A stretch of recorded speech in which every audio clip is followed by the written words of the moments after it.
ವೆಂಕಟೇಶಾಯ. ತಿರುಮಲ ತಿರುಪತಿ ದೇವಸ್ಥಾನಗಳ ಶ್ರೀ ವೆಂಕಟೇಶ್ವರ ಕನ್ನಡ ಭಕ್ತಿವಾಹಿನಿಯು ಇದುವರೆಗೆ ಯಾಕೆ ಈ ಭಗವದ್ಗೀತಾ ಪಾರಾಯಣ ಮತ್ತು ಪ್ರವಚನವನ್ನು ನಾವು ಕೇಳಲೇಬೇಕು ಎಂದರ್ಥಕ್ಕೆ ಧರ್ಮಾರ್ಥ ಕಾಮ ಮೋಕ್ಷಗಳ ಪುರುಷಾರ್ಥಗಳಲ್ಲಿ ಮೋಕ್ಷವು ಪರಮಪುರುಷಾರ್ಥ ಎಂದು ತಿಳಿಯುತ್ತದೆ. ಅಂತಹ ಒಂದು ಅತ್ಯದ್ಭುತವಾದ ಈ ಭಗವದ್ಗೀತೆಯ ಪಾರಾಯಣ ಪ್ರವಚನ ನಮ್ಮ ಶ್ರೀ ವೆಂಕಟೇಶ್ವರ ಕನ್ನಡ ಭಕ್ತಿವಾಹಿನಿ ನಮ್ಮೆಲ್ಲರೂ ಕೂಡ ಕೊಡುಗೆ ನೀಡಿದೆ ಅಂತ ಹೇಳಿ ಅವರಿಗೆ ನಾವು ಎಷ್ಟೇ ಧನ್ಯವಾದಗಳು ಹೇಳಿದರೂ ಕೂಡ ಸಾಲಲ್ಲ ಅಂತ ಹೇಳಿ ಈಗ ನಾವು ಗುರುಗಳ ಪ್ರಾರ್ಥನೆಯನ್ನು ಮಾಡೋಣ. ಸಮಾಶ್ರಯೇದ್ ಗುರುಂ ಭಕ್ತ್ಯಾ ಸಮಾಶ್ರಯೇತ್ ಗುರುಂ ಭಕ್ತ್ಯಾ ಮಹಾವಿಶ್ವಾಸಪೂರ್ವಕಂ ನಿಕ್ಷಿಪೇತ್ ಸರ್ವಭಾರಾಂಶ್ಚ ಗುರೋ ಶ್ರೀಪಾದಪಂಕಜೇ. ಈಗ ಕಲಿಯುಗದ ಪ್ರತ್ಯಕ್ಷ ವರದೈವ ಶ್ರೀ ಶ್ರೀನಿವಾಸ ದೇವರ ಪ್ರಾರ್ಥನೆಯನ್ನು ಮಾಡೋಣ. ಆನಂದಜ್ಞಾನದಂ ವಿಷ್ಣುಂ ಆನಂದಮಯನಾಮಕಂ ಆನಂದೇನ ದದರ್ಶಾಥ ಆನಂದನಿಲಯಾಲಯೇ.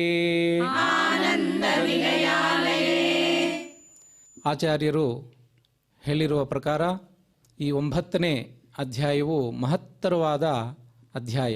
ಯಾಕೆಂದರೆ ನಾವು ಅಂದರೆ ಆರ್ಥಿಕ ಭಕ್ತರೆಲ್ಲ ಕೂಡ ನಾವೆಲ್ಲರೂ ಕೂಡ ಸಾತ್ವಿಕರು ಹಾಗೆ ಆಸ್ತಿಕರು ಅಂತೀವಿ. ಅಂದರೆ ಭಗವಂತನು ಅಸ್ತಿ ಎಂದು ತಿಳ್ಕೊಂಡವರು ಅಂತ ಅರ್ಥ. ಆಸ್ತಿಕರು ಅಂದರೆ ಅದೊಂದೇ ಸಾಲದು. ಯಾವುದೇ ಒಂದು ಕೆಲಸ ನಾವು ಮಾಡೋಕ್ಕೆ ಹೊರಟಿದ್ದೀವಿ ಅಂದರೆ ಅದರ ಫಲಿತವನ್ನು ನಾವು ನಿರೀಕ್ಷೆ ಮಾಡ್ತೀವಿ. ಆ ಫಲಿತವೂ ಕೂಡ ಚೆನ್ನಾಗಿರಲಿ, ನಮ್ಮೆಲ್ಲರೂ ಕೂಡ ಉಪಯೋಗವಾಗಿರಲಿ, ಅಷ್ಟೈಶ್ವರ್ಯಗಳು ಆರೋಗ್ಯ ಎಲ್ಲ ಕೂಡ ಕೊಡಲಿ ಎಂಬ ಉದ್ದೇಶದಿಂದ ನಾವೆಲ್ಲವೂ ಕೂಡ ಪೂಜಾ ಪುನಸ್ಕಾರಗಳು ಆಗಲಿ ಹಾಗೆ ಹೋಮ ಹವನಗಳಾಗಲಿ ಪಾರಾಯಣ ಪ್ರವಚನಗಳಾಗಲಿ ನಾವು ಮಾಡುತ್ತೇವೆ. ಅಂತಹ ಒಂದು ಮಹಾಸಂಕಲ್ಪವನ್ನು ನಾವೆಲ್ಲರೂ ಕೂಡ ಈಗ ಮಾಡೋಣ ಅಂತ ಹೇಳಿ ತಾವೆಲ್ಲರೂ ಕೂಡ ಮನೆಯಲ್ಲಿ ಕುಳಿತುಕೊಂಡು ಭಗವಂತನೇ, ಯಾಕೆಂದರೆ ಯತ್ರ ಗೀತಾ ವಿಚಾರಶ್ಚ ಪಠನಂ ಪಾಠನಂ ಶ್ರುತಂ ತತ್ರಾಹಂ ನಿಶ್ಚಿತಂ ಪೃಥ್ವಿ ನಿವಸಾಮಿ ಸದೈವಹಿ. ಭಗವದ್ಗೀತೆಯ ಪಾರಾಯಣ ಪ್ರವಚನ ನಡೆಯುತ್ತೋ ಅಲ್ಲಿ ಸಾಕ್ಷಾತ್ತು ಶ್ರೀಕೃಷ್ಣ ಪರಮಾತ್ಮನಾಗಿರುವಂತಹ ನಾನು ಅಲ್ಲಿ ಬರ್ತೇನೆ, ಅಲ್ಲೇ ತಮ್ಮ ಎದುರುಗಡೆನೇ ಇರ್ತೇನೆ ಅಂತ ಶ್ರೀಕೃಷ್ಣ ಪರಮಾತ್ಮನೇ ಹೇಳಿದ್ದಾರೆ ಅಂತ ಒಂದು ಪದ್ಯದಲ್ಲಿದೆ. ಸೊ ಅದಕ್ಕಾಗಿ ನಾವೆಲ್ಲರೂ ಕೂಡ ಪರಮಾತ್ಮ ಶ್ರೀಕೃಷ್ಣ ಪರಮಾತ್ಮನೇ ಎದುರುಗಡೆ ಇದ್ದಾರೆ ಎಂಬ ಭಾವನೆಯಿಂದ ನಾವು ಈ ಮಹಾಸಂಕಲ್ಪವನ್ನು ಮಾಡಿ ಅವರ ಚರಣಾರವಿಂದಗಳಲ್ಲಿ ನಾವು ತ್ರಿಕರಣ ಶುದ್ಧಿಯಾಗಿ ಪ್ರಾರ್ಥಿಸೋಣ. ಶ್ರೀಮದಾದಿವರಾಹ ಕ್ಷೇತ್ರೇ ವಿರಾಜಮಾನಸ್ಯ ಅಖಿಲಾಂಡಕೋಟಿ ಬ್ರಹ್ಮಾಂಡನಾಯಕಸ್ಯ ಶ್ರೀ ಪದ್ಮಾವತಿ ಜಾನೇಃ ಭಗವತಃ ಶ್ರೀ ವೆಂಕಟೇಶ್ವರ ಸ್ವಾಮಿನಃ ಕೃಪಾಬಲೇನ ಜಗದ್ಗುರೋಃ ಶ್ರೀ ಗೋಪಾಲಕೃಷ್ಣಸ್ಯ ಅನುಗ್ರಹೇಣ ಅಸ್ಮಾಕಂ ಸರ್ವೇಷಾಂ ಶರೀರಸ್ಯ ಮಾನಸಸ್ಯ ಚ ಬಲಸಿದ್ಧ್ಯರ್ಥಂ ಸಮಸ್ತಾನಾಂ ಆಧಿವ್ಯಾಧೀನಾಂ ನಿವಾರಣಾರ್ಥಂ ಸರ್ವಯಜ್ಞ ಫಲಪ್ರಾಪ್ತ್ಯರ್ಥಂ ಸರ್ವಾಸಾಂ ಸಂಪದಾಂ ಪ್ರಾಪ್ತ್ಯರ್ಥಂ ವಿದ್ಯಾರ್ಥಿನಾಂ ಬುದ್ಧಿಶಕ್ತಿ ವೃದ್ಧಿದ್ವಾರಾ ಪರೀಕ್ಷಾಸು ಉತ್ತೀರ್ಣತಾ ಸಿದ್ಧ್ಯರ್ಥಂ ಅಧಿಕಾರಿಣಾಂ ಸ್ವಸ್ವವಿಧಿ ನಿರ್ವಹಣ ಕೌಶಲ ಸಿದ್ಧ್ಯರ್ಥಂ ಸಮಸ್ತ ಪಾಪಕ್ಷಯಾರ್ಥಂ ಜ್ಞಾನ ಭಕ್ತಿ ವೈರಾಗ್ಯ ಸಿದ್ಧ್ಯರ್ಥಂ ಶ್ರೀ ಗೋಪಾಲಕೃಷ್ಣ ಪ್ರೇರಣೆಯ ಶ್ರೀ ಗೋಪಾಲಕೃಷ್ಣ ಪ್ರೀತ್ಯರ್ಥಂ ಶ್ರೀಮದ್ಭಗವದ್ಗೀತಾಯಾಃ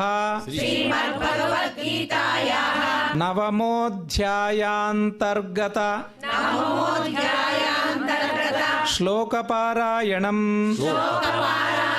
ತಥಾ ಭಗವದ್ಗೀತಾ ಪ್ರವಚನಂ ಶ್ರವಣಂ ಚ ಕರಿಷ್ಯಾಮಹೇ.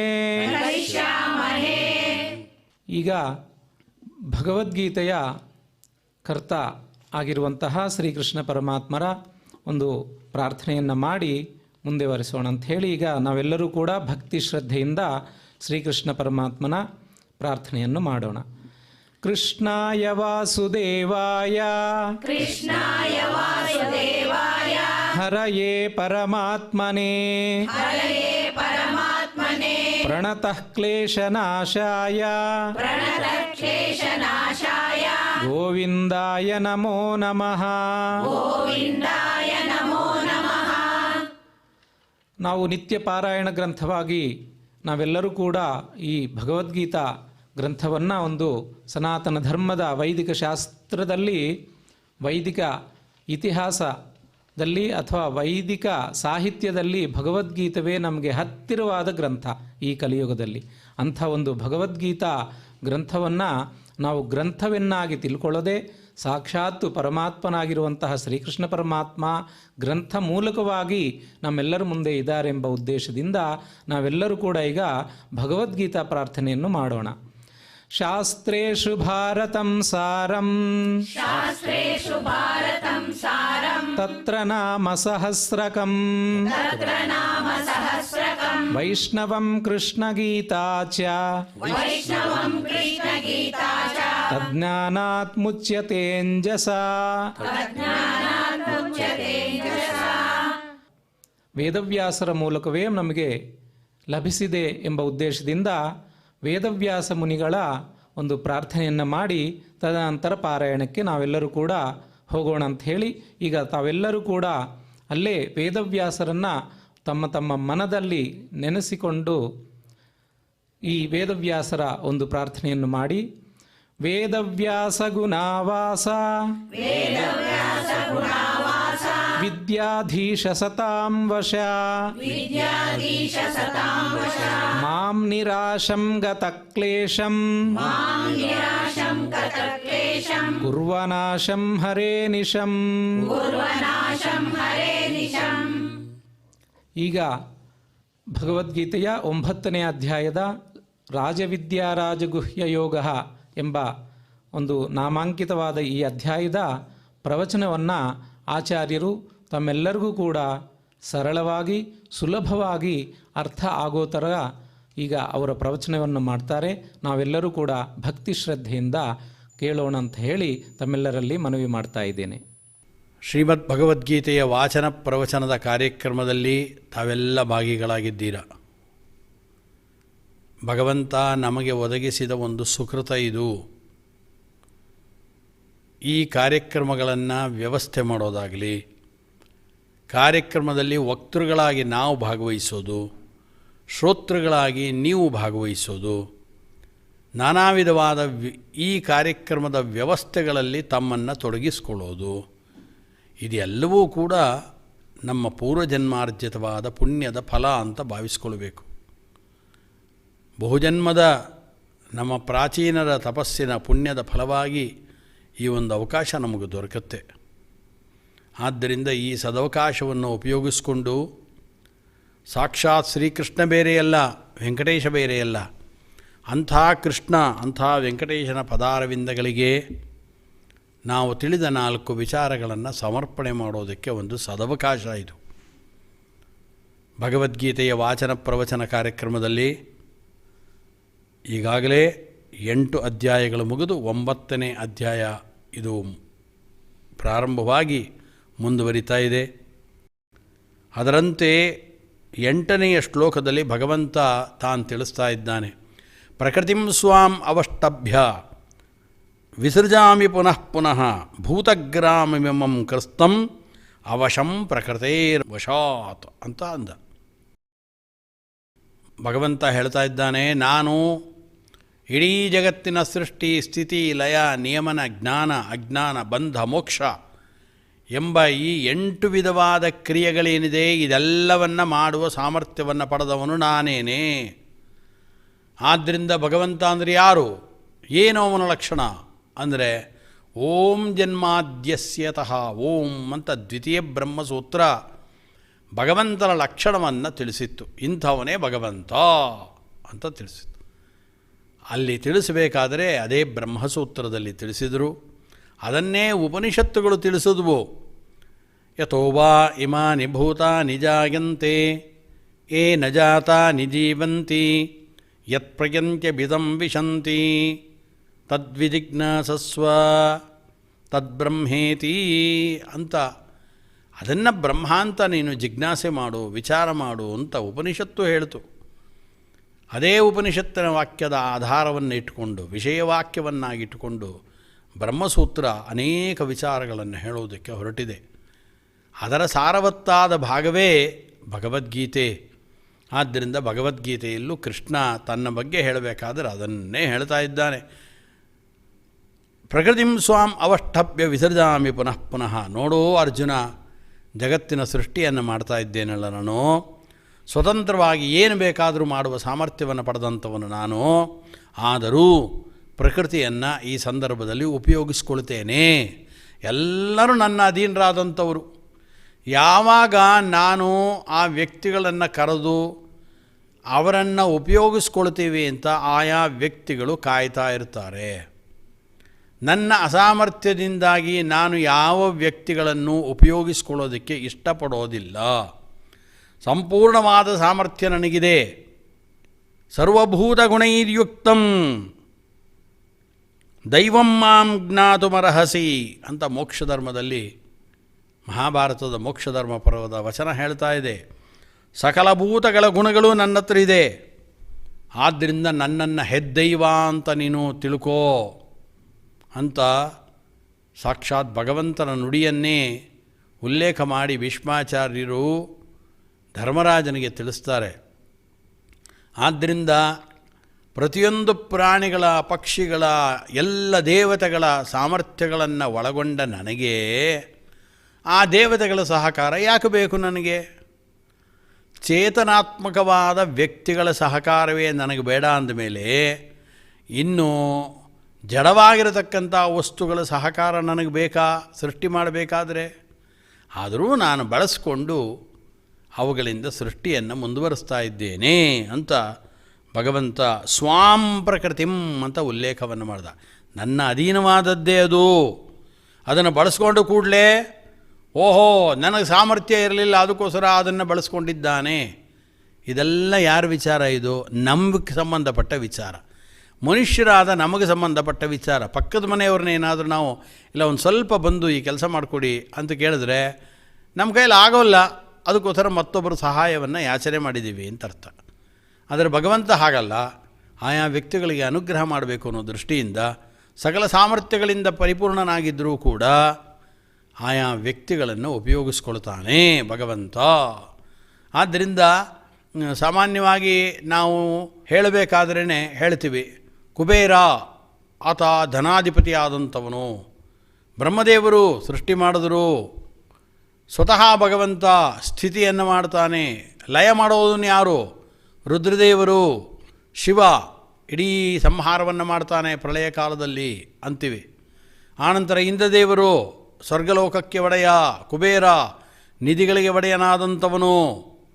ಹಾಗೆ ಸರಸ್ವತೀ ದೇವಿ ಇರ್ಬೋದು, ಭಾರತೀ ದೇವಿ ಇರ್ಬೋದು, ಪಾರ್ವತೀ ದೇವಿ ಇರ್ಬೋದು, ಪ್ರತಿಯೊಬ್ಬರಿಗೂ ಕೂಡ ಒಂದೊಂದು ಕೆಲಸಗಳನ್ನು ಭಗವಂತ ವಹಿಸಿರ್ತಾನೆ.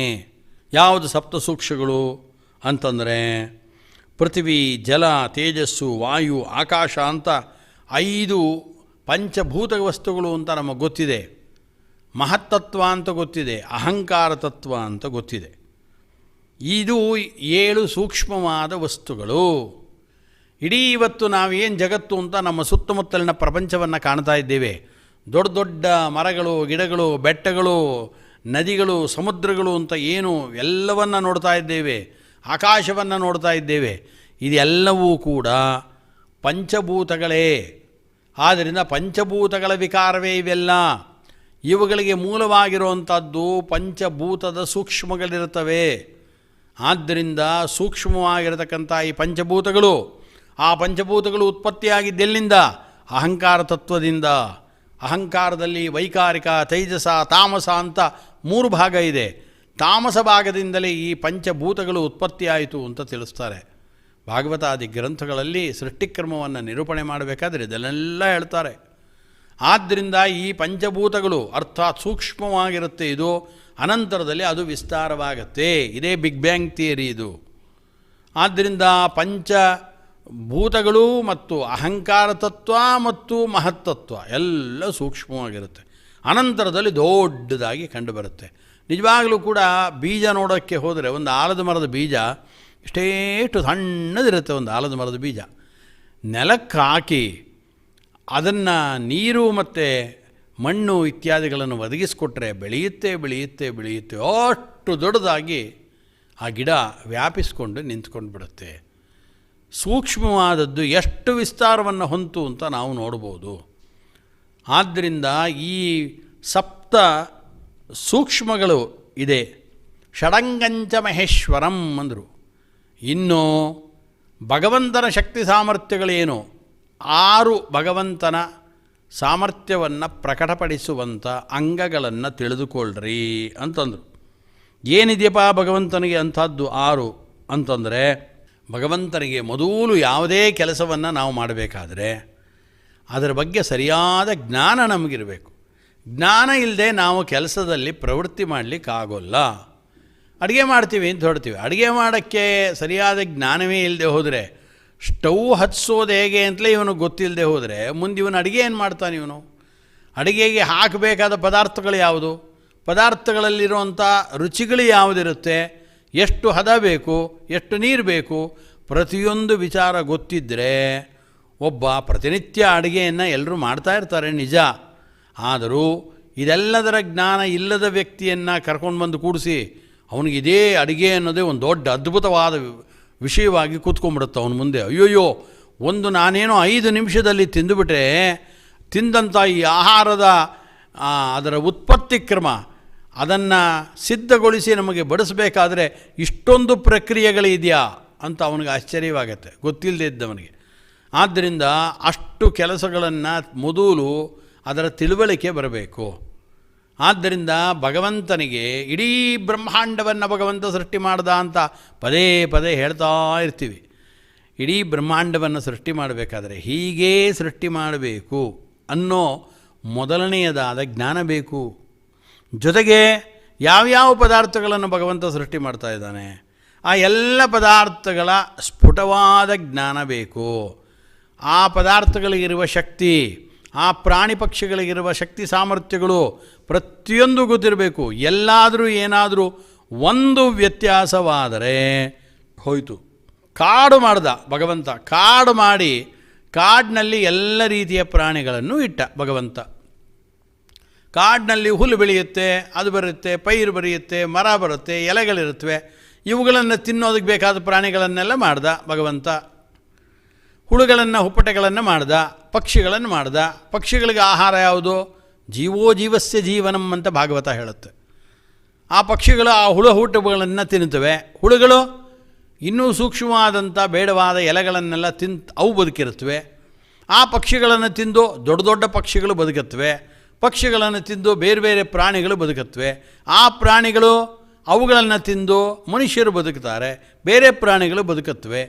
ಹೀಗೆ ಪ್ರತಿಯೊಂದಕ್ಕೂ ಕೂಡ ಒಂದು ಸೃಷ್ಟಿ ಮಾಡಿದಾಗ, ಕಾಡು ಸೃಷ್ಟಿ ಮಾಡಿ ಆ ಕಾಡಿನ ಬರ್ತಿ ಸಿಂಹಗಳನ್ನೇ ಸೃಷ್ಟಿ ಮಾಡಿಬಿಟ್ರೆ ಆ ಸಿಂಹಗಳು ಏನು ಮಾಡ್ತವೆ? ಅವಕ್ಕೆ ತಿನ್ನಕ್ಕೆ ಆಹಾರ ಇಲ್ಲದೆ ಹೋದರೆ.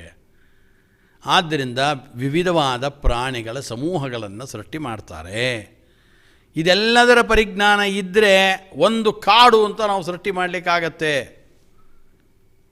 ಆದ್ದರಿಂದ ಯಾವುದೇ ಒಂದನ್ನು ಸೃಷ್ಟಿ ಮಾಡೋದಕ್ಕೆ ಹೊರಟ್ರೆ, ಒಂದರ ಪರಿಕಲ್ಪನೆಯನ್ನು ಮಾಡಿಕೊಂಡು ನಾವು ಹೊರಟ್ರೆ ಅದಕ್ಕೆ ಎಷ್ಟೆಷ್ಟು ಬೇಕು, ಏನು ಬೇಕು ಅಂತ ಸರಿಯಾದ ಜ್ಞಾನ ಇರಬೇಕು. ಆದ್ದರಿಂದ ಭಗವಂತನ ಬಗ್ಗೆ ಹೇಳ್ತಾರೆ, ನಮಗೇನೋ ನಾವು ಈ ಜಗತ್ತಿನಲ್ಲಿದ್ದೇವೆ, ಪ್ರತಿನಿತ್ಯ ಹಗಲಾಗತ್ತೆ, ರಾತ್ರಿ ಆಗತ್ತೆ, ಸೂರ್ಯ ಉದಯಿಸ್ತಾ ಇದ್ದಾನೆ, ಸಾಯಂಕಾಲ ಸೂರ್ಯ ಅಸ್ತವನ್ನು ಹೊಂತಾನೆ, ಚಂದ್ರ ಉದಯಿಸ್ತಾನೆ, ನಕ್ಷತ್ರಗಳು ಉದಯಿಸ್ತವೆ, ರಾತ್ರಿಯೂ ಬೆಳಕಿರುತ್ತವೆ, ನಿದ್ರೆ ಬರುತ್ತೆ. ಇದೆಲ್ಲ ಅನೂಚಾನವಾಗಿ ನಮಗೆ ದಿನ ನಡ್ಕೊಂಡು ಹೋಗ್ತಾ ಇದೆ, ಯಾವುದನ್ನು ಗಮನಿಸೋಲ್ಲ. ಆದರೆ ಇಂಥ ಒಂದು ವ್ಯವಸ್ಥಿತವಾದ ಪ್ರಪಂಚವನ್ನು ಸೃಷ್ಟಿ ಮಾಡಬೇಕಾದ್ರೆ ಅದಕ್ಕೊಬ್ಬ ದೊಡ್ಡ ತಂತ್ರಜ್ಞಾನವನ್ನು ಬಲ್ಲಂಥ ದೊಡ್ಡ ವಿಜ್ಞಾನಿ ಬೇಕು, ಅವನೇ ಸಾಕ್ಷಾತ್ ಭಗವಂತ. ಹಾಗಾದರೆ ಅವನಿಗೆ ಸೃಷ್ಟಿ ಮಾಡುವ ಪೂರ್ವದಲ್ಲಿ ಎಲ್ಲದರ ಬಗ್ಗೆ ಸರಿಯಾದ ಪರಿಕಲ್ಪನೆ ಬೇಕು. ಆದ್ದರಿಂದ ಭಗವಂತನಿಗೆ ಮೊದಲ ಬೇಕಾದ ಷಡಂಗಗಳಲ್ಲಿ ಮೊದಲನೇದು ಯಾವುದು ಅಂದರೆ ಸರ್ವಜ್ಞಾನ. ಸರ್ವ ವಿಷಯಕವಾದ ಜ್ಞಾನವನ್ನು ಪಡೆದವನೇ ಸರ್ವಜ್ಞ.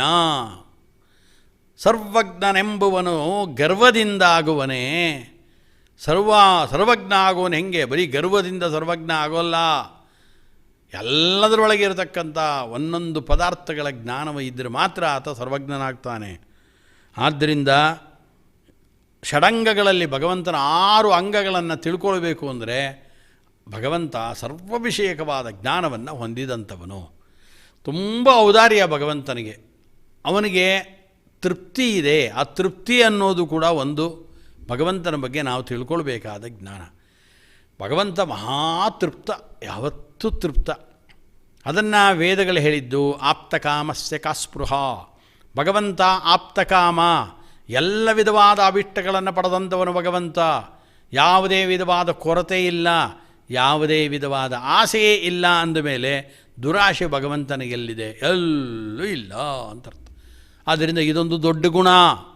ಆದ್ದರಿಂದ ಈ 6 ಅಂಗಗಳು ಭಗವಂತನದು ಅಂದರೆ ಮೊದಲು ಸರ್ವ ವಿಷಯಕವಾದ ಜ್ಞಾನ, ಸರ್ವಜ್ಞ, ಆತನಿಗೆ ಸರ್ವಜ್ಞಾನ ಇರಬೇಕು ಅಂತ ಒಂದು. ಎರಡನೇದು ಭಗವಂತ ಅತ್ಯಂತ ತೃಪ್ತನಾಗಿದ್ದಾನೆ ಅಂತ. ನಾವು ಭಗವಂತನ ತೃಪ್ತನಾಗಿದ್ದಾನೆ ಅಂತ ಅವನ ತೃಪ್ತಿಯ ಬಗ್ಗೆ ನಮಗೆ ಜ್ಞಾನ ಬೇಕು. ಅವನೇ ಅತೃಪ್ತನಾಗಿದ್ದರೆ ನಮಗೇನ್ರಿ ಕೊಡ್ತಾನೆ ಭಗವಂತ? ನಾವು ಏನು ಅವನನ್ನು ಪೂಜೆ ಮಾಡಿ, ವ್ರತಗಳನ್ನು ಮಾಡಿ, ಅನುಷ್ಠಾನ ಮಾಡಿ, ಎಲ್ಲವನ್ನು ಮಾಡಿ ಅದನ್ನು ಕೊಡು ಇದನ್ನು ಕೊಡು ಅಂತ ನಾವು ಕೇಳಿದ್ರೆ, ಅವನೇ ಅತೃಪ್ತನಾಗಿದ್ದರೆ ಅವನು ನಮಗೆ ಎಲ್ಲಿ ಕೊಡ್ತಾನೆ? ಇದು ನನಗೆ ಬೇಕು, ನಾ ಕೊಡೋಕ್ಕಾಗಲ್ಲ ಅಂತಾನೆ ಅವನು. ಹಂಗಿಲ್ಲ, ಭಗವಂತ ಏನು ಬೇಕಾದರೂ ಕೊಡ್ತಾನೆ.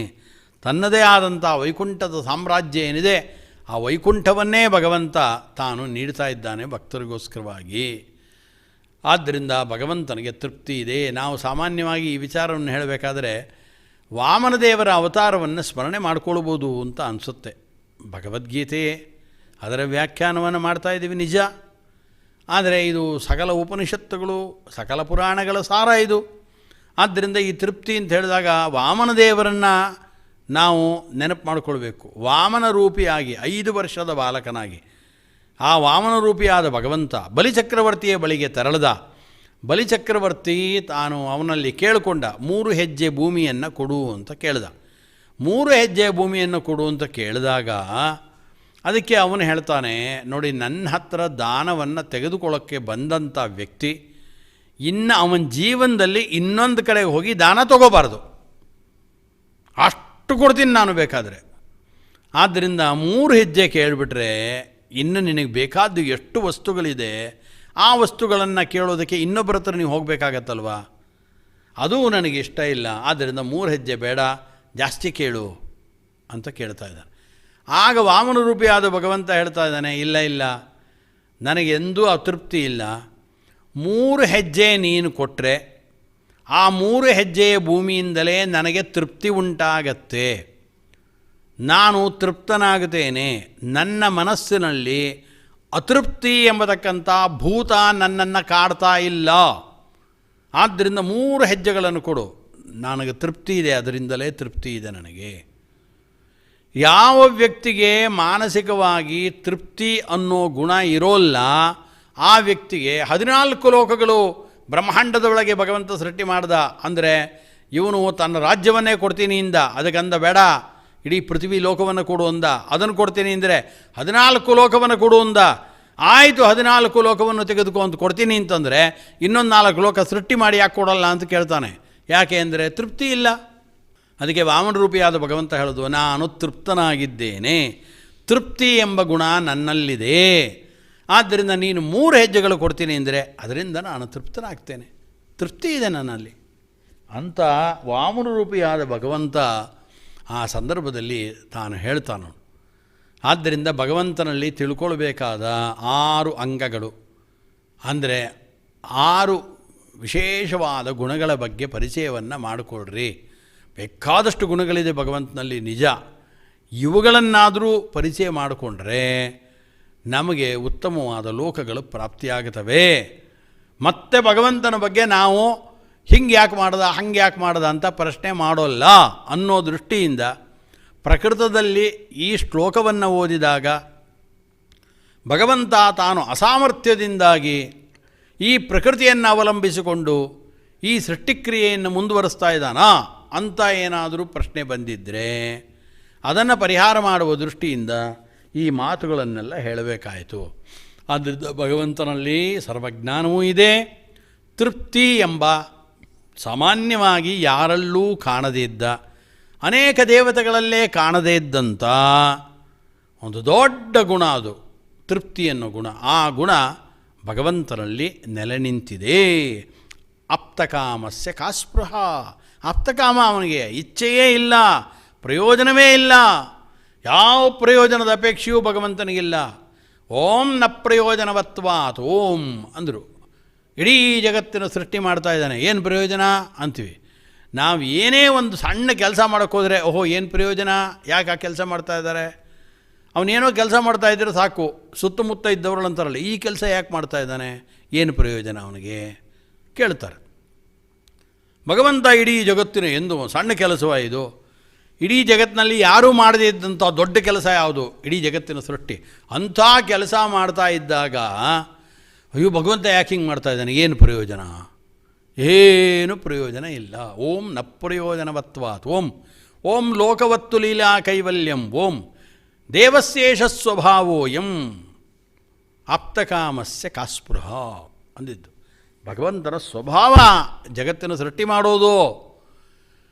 ಇಡೀ ಯಾವ ಪ್ರಯೋಜನದ ಅಪೇಕ್ಷೆಯಿಂದಲೂ ಭಗವಂತ ಸೃಷ್ಟಿ ಮಾಡ್ತಿಲ್ಲ.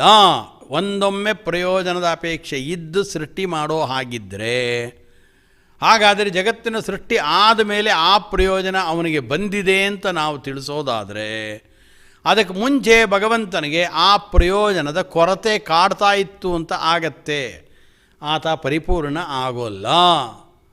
ಆದ್ದರಿಂದ ಭಗವಂತ ಎಂದೆಂದೂ ಪರಿಪೂರ್ಣ.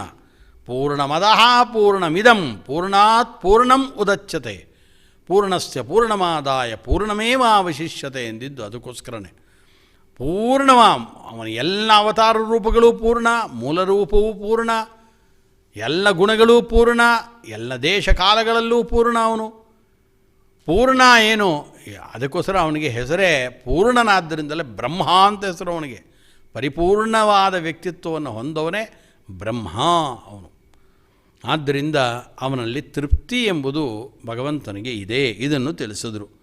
ಆನಂತರದಲ್ಲಿ ಹೇಳ್ತಾರೆ ಅನಾದಿಯಾದ ಜ್ಞಾನ ಇದೆ.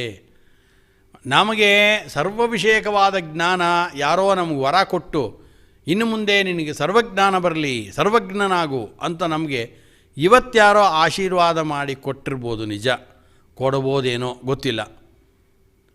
ಒಂದಿಷ್ಟು ಜ್ಞಾನ ಅಂತೂ ಬರಲಿ ಅಂತ ಬೇಕಾದರೂ ಹೇಳ್ಬೋದು. ಅದಕ್ಕೆ ಹಾಗಾದರೆ ಈ ದಿನದಿಂದ ಬಂತು ಅಂತಾಗತ್ತೆ. ಹಾಗೆ ಭಗವಂತನಿಗೇನಾದರೂ ಅವನ ಜ್ಞಾನ ಏನಿದೆ, ಎಲ್ಲ ವಸ್ತುಗಳ ಬಗ್ಗೆ ಜ್ಞಾನ ಯಾರ ಅನುಗ್ರಹದಿಂದಪ್ಪ ಕೊಟ್ಟಿದ್ದೋ, ಅವನ ಮೇಲೆ ಯಾವ ದೇವತೆಗಳಿದ್ದಾರೆ, ಯಾರು ಆ ಶ್ರೀಕೃಷ್ಣ ಪರಮಾತ್ಮನಿಗೆ ಅಂಥ ಜ್ಞಾನವನ್ನು ದಯಪಾಲಿಸಿದ್ದೋ ಅಂತ ಯೋಚನೆ ಮಾಡೋಕ್ಕೆ ಹೋಗಬೇಡ್ರಿ. ಅದು ಸಹಜ ಸಿದ್ಧವಾದ ಸ್ವರೂಪಭೂತವಾದ ಭಗವಂತನ ಜ್ಞಾನ. ಆದ್ದರಿಂದ ಅವನ ಜ್ಞಾನ ಯಾವುದು ಅಂದರೆ ಅನಾದಿ ಜ್ಞಾನ. ಭಗವಂತನದು ಅನಾದಿ ಕಾಲದಿಂದಲೂ ಕೂಡ ಭಗವಂತನಿಗೆ ಈ ಸರ್ವ ವಿಷಯಕವಾದ ಜ್ಞಾನ ಅದು ಅನಾದಿ ಕಾಲದಿಂದಲೂ ಇದೆ ಅಂತ ತಿಳ್ಕೊಳ್ರಿ. ಆದ್ದರಿಂದ ಸರ್ವಜ್ಞತ್ವ ಜೊತೆಗೆ ತೃಪ್ತಿ ಮತ್ತು ಅನಾದಿಯಾದಂಥ ಜ್ಞಾನ, ಆನಂತರದಲ್ಲಿ ಸ್ವಾತಂತ್ರ್ಯ, ಸ್ವತಂತ್ರನಾದಂಥವನು ಭಗವಂತ. ಲಕ್ಷ್ಮೀದೇವಿಗೆ ಸಕಲ ವಿಷಯಕವಾದ ಜ್ಞಾನ ಇಲ್ಲವೇ? ಇದೆ. ಲಕ್ಷ್ಮೀದೇವಿ ಸಾಕ್ಷಾತ್ ಭಗವಂತನ ಪತ್ನಿಯಾದಂಥವಳು. ಭಗವಂತನನ್ನು ಬಿಟ್ಟರೆ ಎರಡನೇ ತತ್ವವೇ ಲಕ್ಷ್ಮೀ ತತ್ವ, ಲಕ್ಷ್ಮೀದೇವಿ. ಆ ಲಕ್ಷ್ಮೀದೇವಿಗಿರತಕ್ಕಂಥ ಜ್ಞಾನ, ಅದರ ಪರಿಮಿತಿ ಯಾರು ತಾನೇ ಲೆಕ್ಕ ಹಾಕಲಿಕ್ಕೆ ಸಾಧ್ಯ?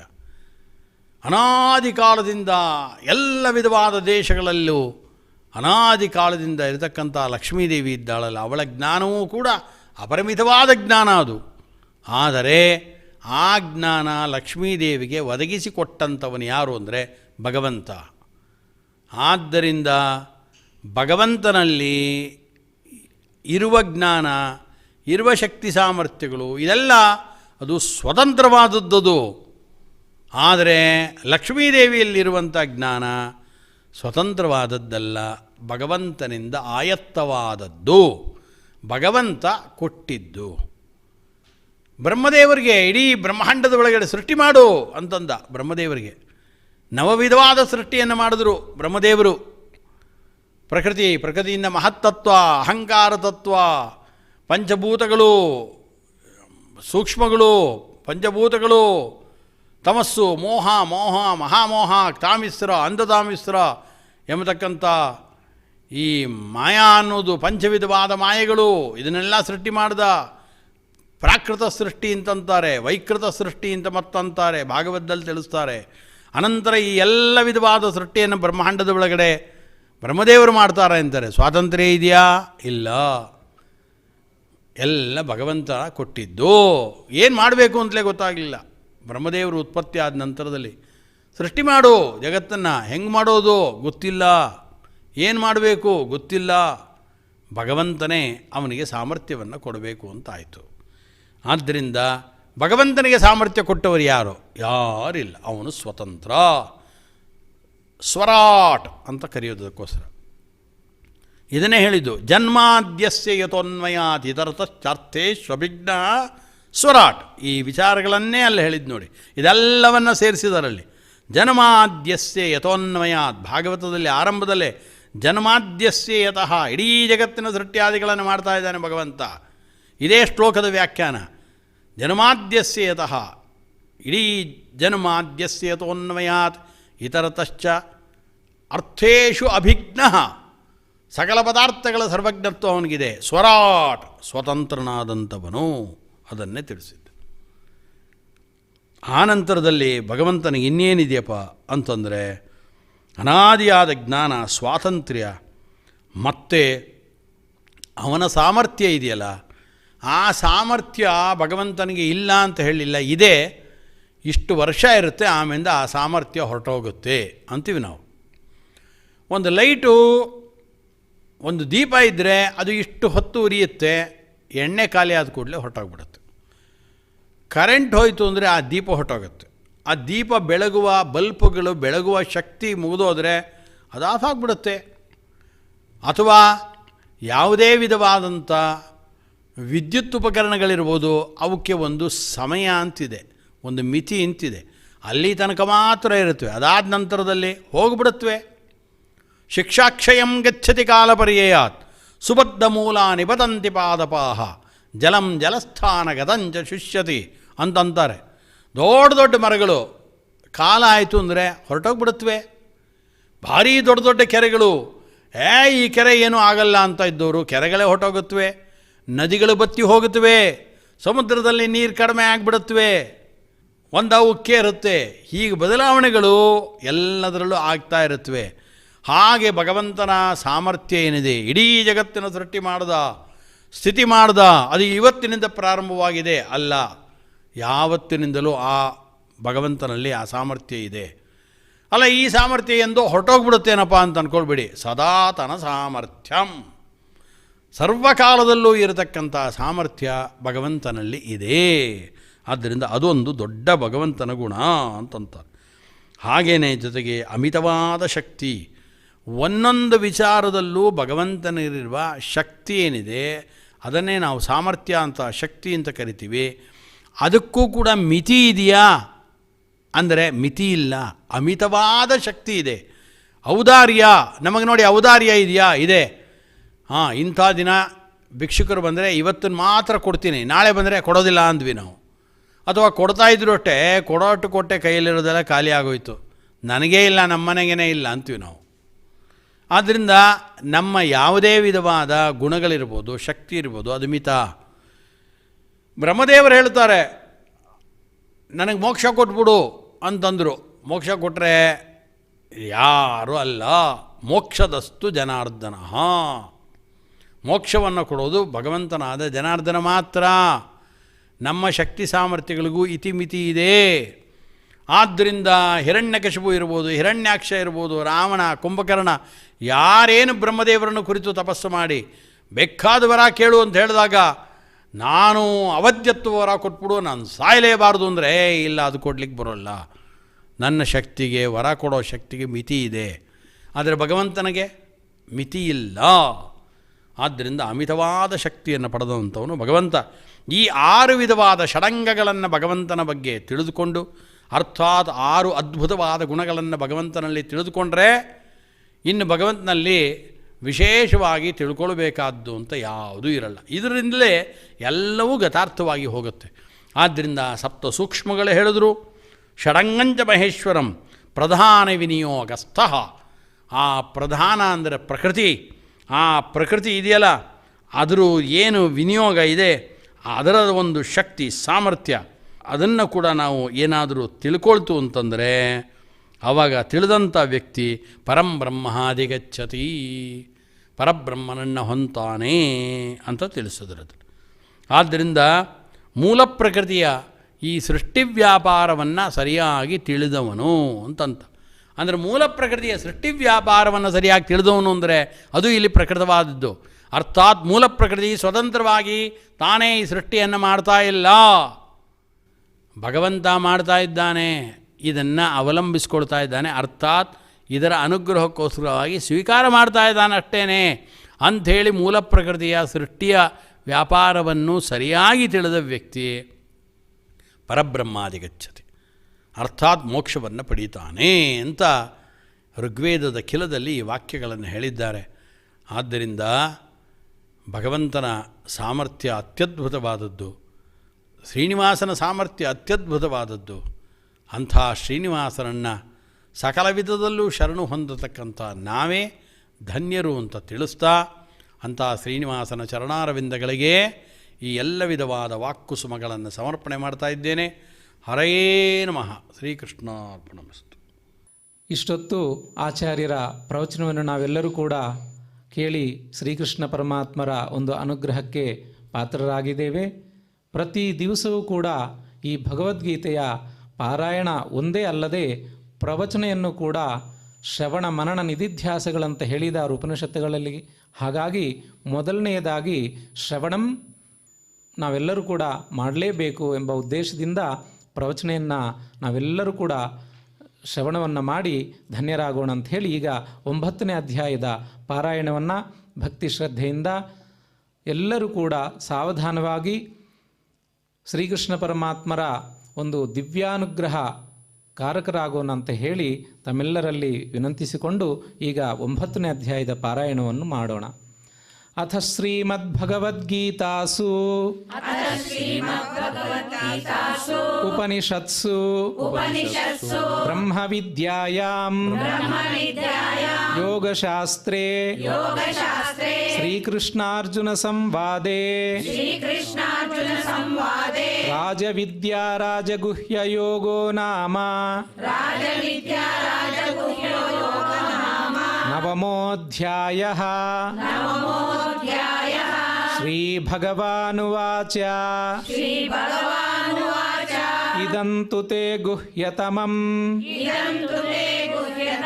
ಪ್ರವಕ್ಷ್ಯಾಮ್ಯನಸೂಯವೆ ಜ್ಞಾನಂ ವಿಜ್ಞಾನಸಹಿತಂ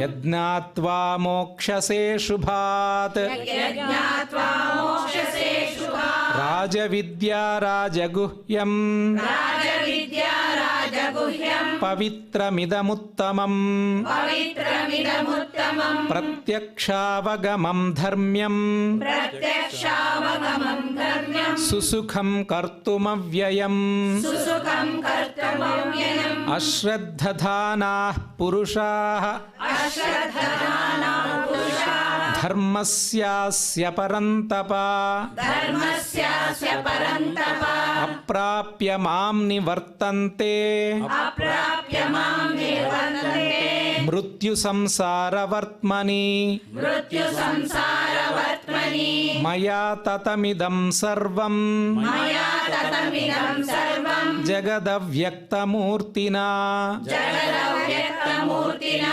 ಮತ್ಸ್ಥಾನಿ ಸರ್ವಭೂತಾನಿ मत्स्थानि सर्वभूतानि ನ ಚಾಹಂ ತೇಷ್ವವಸ್ಥಿತಃ न चाहं तेष्वस्थितः ನ ಚ ಮತ್ಸ್ಥಾನಿ ಭೂತಾನಿ न च मत्स्थानि भूतानि ಪಶ್ಯ ಮೇ ಯೋಗಮೈಶ್ವರಂ पश्य मे योगमैश्वरम् ಭೂತಭೃನ್ನ ಚ ಭೂತಸ್ಥೋ भूतभृन्न च भूतस्थो ಮಮಾತ್ಮ ಭೂತಭಾವನಃ ममात्मा भूतभावनः ಯಥಾಕಾಶಸ್ಥಿತೋ ನಿತ್ಯಂ यदाकाशस्थितो नित्यम् ವಾಯುಃ ಸರ್ವತ್ರ ಗೋ ಮಹಾನ್ वायुः सर्वत्र गोमः ತಥಾ ಸರ್ವಾಣಿ ಭೂತಾನಿ तथा सर्वाणि भूतानि ಮತ್ಸ್ಥಾನೀತ್ಯುಪಧಾರಯ मत्स्थानीत्युपधारय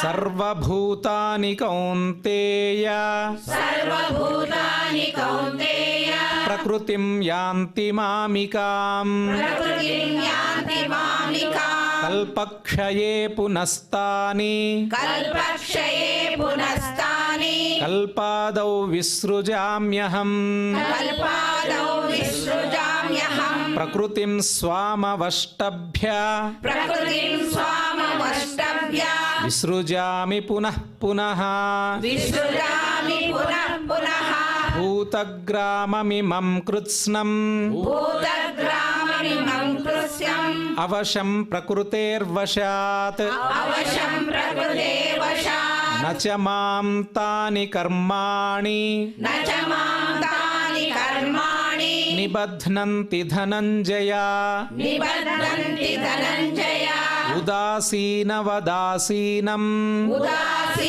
उदासीनवदासीनम् ಅಸಕ್ತಂ ತೇಷು ಕರ್ಮಸು असक्तं तेषु कर्मसु ಮಯಾಧ್ಯಕ್ಷೇಣ ಪ್ರಕೃತಿಃ मया दक्षेण प्रकृतिः ಸೂಯತೆ ಸಚರಾಚರಂ सूयते सचराचरम् ಹೇತುನಾನೇನ ಕೌಂತೇಯ हेतुनानेन कौन्तेय ಜಗದ್ವಿಪರಿವರ್ತತೆ जगद्विपरिवर्तते ಅವಜಾನಂತಿ ಮಾಂ ಮೂಢಾಃ अवजानन्ति मामूढाः ಮಾನುಷೀಂ ತನುಮಾಶ್ರಿತಂ मानुषीं तनुमाश्रितम् ಪರಂ ಭಾವಮಜಾನಂತೋ परं भावमजानन्तो ಮಮ ಭೂತಮಹೇಶ್ವರಂ मम भूतमहेश्वरम् ಮೋಘಕರ್ಮಾಣೋ मोहाशामोहकर्माणम् ಮೋಘಜ್ಞಾನಾವಿಚೇತಸಃ मोहज्ञानविचेतसः ರಾಕ್ಷಸೀಮಾಸುರೀಂ ಚೈವ राक्षसीमासुरीं चैव ಪ್ರಕೃತಿಂ ಮೋಹಿನೀಂ ಶ್ರಿತಾಃ प्रकृतिं मोहिनीं श्रिता ಮಹಾತ್ಮಾನಸ್ತು ಮಾಂ ಪಾರ್ಥ महात्मानस्तु मां पार्थ ದೈವೀಂ ಪ್ರಕೃತಿಮಾಶ್ರಿತಾಃ दैवीं प्रकृतिमाश्रिताः ಭಜಂತ್ಯನನ್ಯಮನಸೋ भजन्त्यनन्यमनसो ಜ್ಞಾತ್ವಾ ಭೂತಾದಿಮವ್ಯಯಂ ज्ञात्वा भूतादिमव्ययम् ಸತತಂ ಕೀರ್ತಯಂತೋ ಮಾಂ सततं कीर्तयन्तो माम् ಯತಂತಶ್ಚ ದೃಢವ್ರತಾಃ यतन्तश्च दृढव्रताः ನಮಸ್ಯಂತಶ್ಚ ಮಾಂ ಭಕ್ತ್ಯಾ नमस्यन्तश्च ನಿತ್ಯಯುಕ್ತಾ ಉಪಾಸತೆ ನಿತ್ಯಯುಕ್ತ ಉಪಾಸತೆ ಜ್ಞಾನಯಜ್ಞೇನ ಚಾಪ್ಯನ್ಯೇ ಜ್ಞಾನಯಜ್ಞೇನ ಚಾಪ್ಯನ್ಯೇ ಯಜಂತೋ ಮಾಮುಪಾಸತೆ ಯಜಂತೋ ಮಾಮುಪಾಸತೆ ಏಕತ್ವೇನ ಪೃಥಕ್ತ್ವೇನ ಏಕತ್ವೇನ ಪೃಥಕ್ತ್ವೇನ ಬಹುಧಾ ವಿಶ್ವತೋ ಮುಖಂ ಬಹುಧಾ ವಿಶ್ವತೋ ಮುಖಂ ಅಹಂ ಕ್ರತುರಹಂ ಯಜ್ಞಃ ಅಹಂ ಕ್ರತುರಹಂ ಯಜ್ಞಃ ಸ್ವಧಾಹಮಹಮೌಷಧಂ ಸ್ವಧಾಹಮಹಮೌಷಧಂ ಮಂತ್ರೋಹಮಹಮೇವಾಜ್ಯಂ ಮಂತ್ರೋಹಮಹಮೇವಾಜ್ಯಂ ಅಹಮಗ್ನಿರಹಂ ಹುತಂ ಅಹಮಗ್ನಿರಹಂ ಹುತಂ ಪಿತಾಹಮಸ್ಯ ಜಗತೋ ಪಿತಾಹಮಸ್ಯ ಜಗತೋ ಮಾತಾ ಧಾತಾ ಪಿತಾಮಹಃ ಮಾತಾ ಧಾತಾ ಪಿತಾಮಹಃ ವೇದ್ಯಂ ಪವಿತ್ರಮೋಂಕಾರಃ ವೇದ್ಯಂ ಪವಿತ್ರಮೋಂಕಾರಃ ರುಕ್ಸಾಮಯಜುರೇವ ಚ ವೃಕ್ಷಾಮಯಯುರೇವ ಚ ಗತಿರ್ಭರ್ತಾ ಪ್ರಭುಃ ಸಾಕ್ಷಿ ಗತಿರ್ಭರ್ತಾ ಪ್ರಭುಃ ಸಾಕ್ಷಿ ನಿವಾಸ ಶರಣಂ ಸುಹೃತ್ ನಿವಾಸ ಶರಣಂ ಸುಹೃತ್ ಪ್ರಭವಃ ಪ್ರಳಯಸ್ಥಾನಂ ಪ್ರಭವಃ ಪ್ರಳಯಸ್ಥಾನಂ ನಿಧಾನಂ ಬೀಜಮವ್ಯಯಂ ನಿಧಾನಂ ಬೀಜಮವ್ಯಯಂ ತಪಾಮ್ಯಹಮಹಂ ವರ್ಷಂ ತಪಾಮ್ಯಹಮಹಂ ವರ್ಷಂ ನಿಗೃಹ್ಣಾಮ್ಯುತ್ಸೃಜಾಮಿ ಚ ನಿಗೃಹ್ಣಾಮ್ಯುತ್ಸೃಜಾಮಿ ಚ ಅಮೃತಂ ಚೈವ ಮೃತ್ಯುಶ್ಚ ಅಮೃತಂ ಚೈವ ಮೃತ್ಯುಶ್ಚ ಸದಸತ್ಯಾಹಮರ್ಜುನ ಸದಸಚ್ಚಾಹಮರ್ಜುನ ತ್ರೈವಿದ್ಯಾ ಮಾಂ ತ್ರೈವಿದ್ಯಾಮಾ ಸೋಮಪಾಃ ಪೂತಪಾಪಾ ಸೋಮಪಾಃ ಪೂತಪಾಪಾ ಯಜ್ಞೈರಿಷ್ಟ್ವಾ ಯಜ್ಞೈರಿಷ್ಟ್ವಾ ಸ್ವರ್ಗತಿಂ ಪ್ರಾರ್ಥಯಂತೆ ಸ್ವರ್ಗತಿಂ ಪ್ರಾರ್ಥಯಂತೆ ತೇ ಪುಣ್ಯಮಾಸಾದ್ಯ ತೇ ಪುಣ್ಯಮಾಸಾದ್ಯ ಸುರೇಂದ್ರಲೋಕಂ ಸುರೇಂದ್ರಲೋಕಂ ಅಶ್ನಂತಿ ದಿವ್ಯಾನ್ ಅಶ್ನಂತಿ ದಿವ್ಯಾನ್ ದಿವಿ ದೇವಭೋಗಾನ್ ದಿವಿ ದೇವಭೋಗಾನ್ ತೇ ತಂ ಭುಕ್ತ್ವಾ ತೇ ತಂ ಭುಕ್ತ್ವಾ ಸ್ವರ್ಗಲೋಕಂ ವಿಶಾಲಂ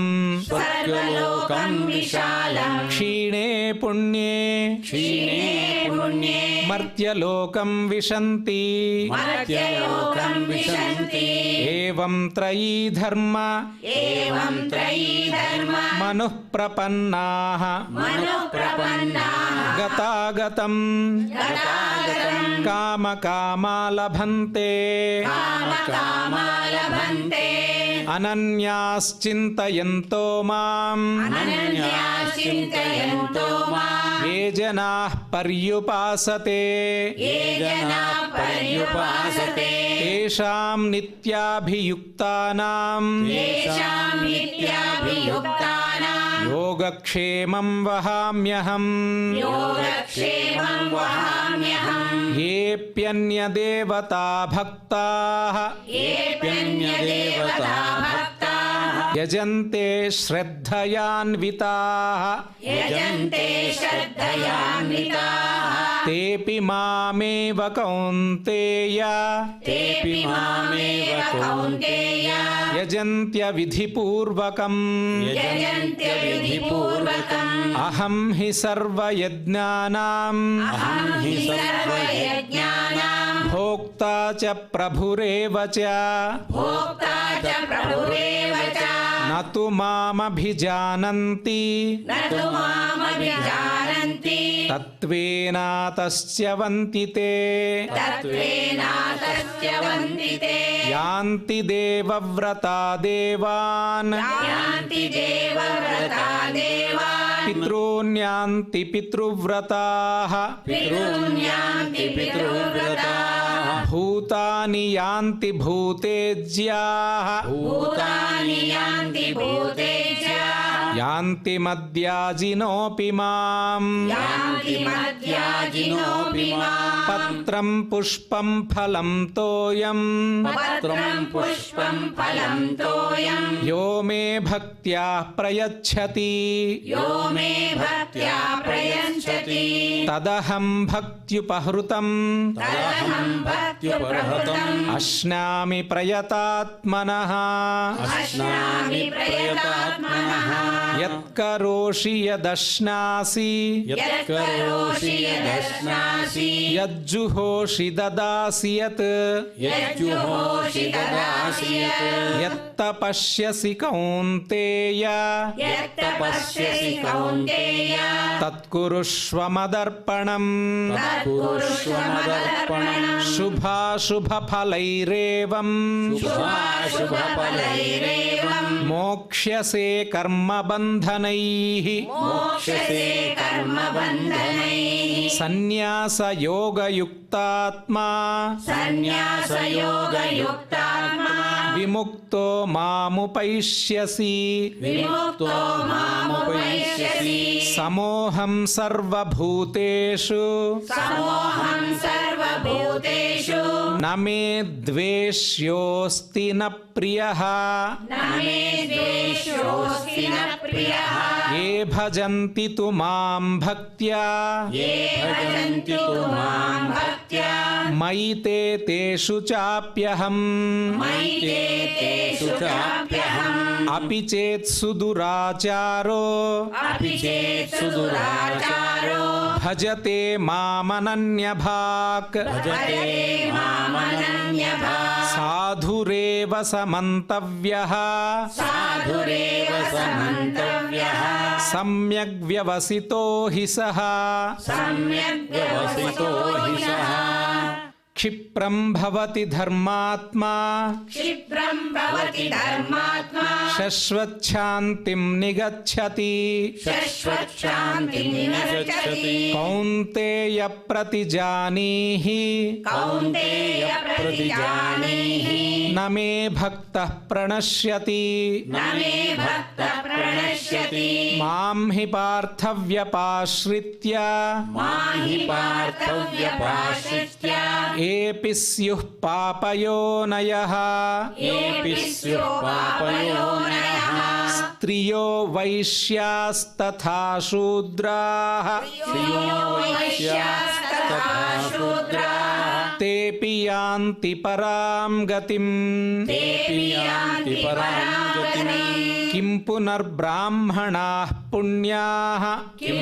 ಪುನಃ ಬ್ರಾಹ್ಮಣಾ ಪುಣ್ಯಾಃ ಭಕ್ತಾ ರಾಜರ್ಷಯಸ್ತಥಾ ಭಕ್ತಾ ರಾಜರ್ಷಯಸ್ತಥಾ ಅನಿತ್ಯಮಸುಖಂ ಲೋಕಂ ಅನಿತ್ಯಮಸುಖಂ ಲೋಕಂ ಇಮಂ ಪ್ರಾಪ್ಯ ಭಜಸ್ವ ಮಾಂ ಇಮಂ ಪ್ರಾಪ್ಯ ಭಜಸ್ವ ಮಾಂ ಮನ್ಮನಾ ಭವ ಮದ್ಭಕ್ತೋ ಮನ್ಮನಾ ಭವ ಮದ್ಭಕ್ತೋ ಮದ್ಯಾಜೀ ಮಾಂ ನಮಸ್ಕುರು ಮದ್ಯಾಜೀ ಮಾಂ ನಮಸ್ಕುರು ಮಾಮೇ ವೈಷ್ಯಸಿ ಯುಕ್ತ್ವೈವಂ ಮಾಮೇ ವೈಶ್ಯಸಿ ಯುಕ್ತೈವಂ ಆತ್ಮಾನಂ ಮತ್ಪರಾಯಣಃ ಆತ್ಮಾನಂ ಮತ್ಪರಾಯಣಃ ಇತಿ ಶ್ರೀಮದ್ಭಗವದ್ಗೀತಾಸು ಇತಿ ಶ್ರೀಮದ್ಭಗವದ್ಗೀತಾಸು ಉಪನಿಷತ್ಸು ಉಪನಿಷತ್ಸು ಬ್ರಹ್ಮವಿದ್ಯಾಯಾಂ ಬ್ರಹ್ಮವಿದ್ಯಾಯಾಂ ಯೋಗಶಾಸ್ತ್ರೇ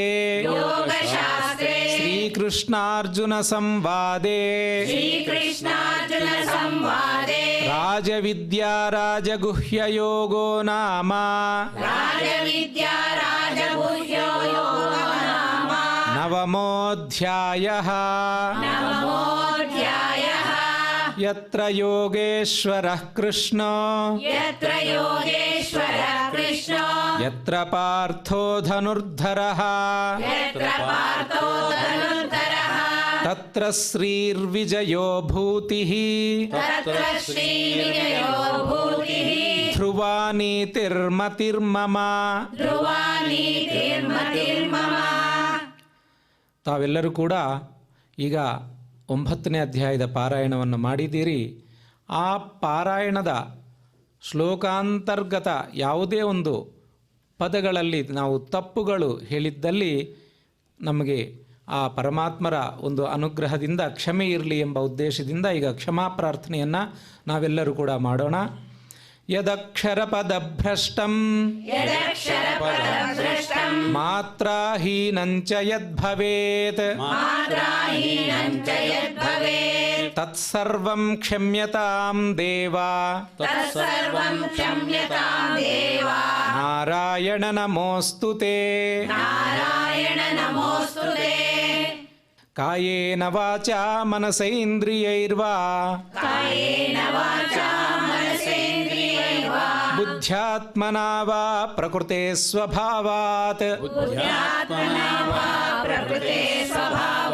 ಕರೋಮಿ ಯದ್ಯತ್ ಸಕಲಂ ಪರಸ್ಮೈ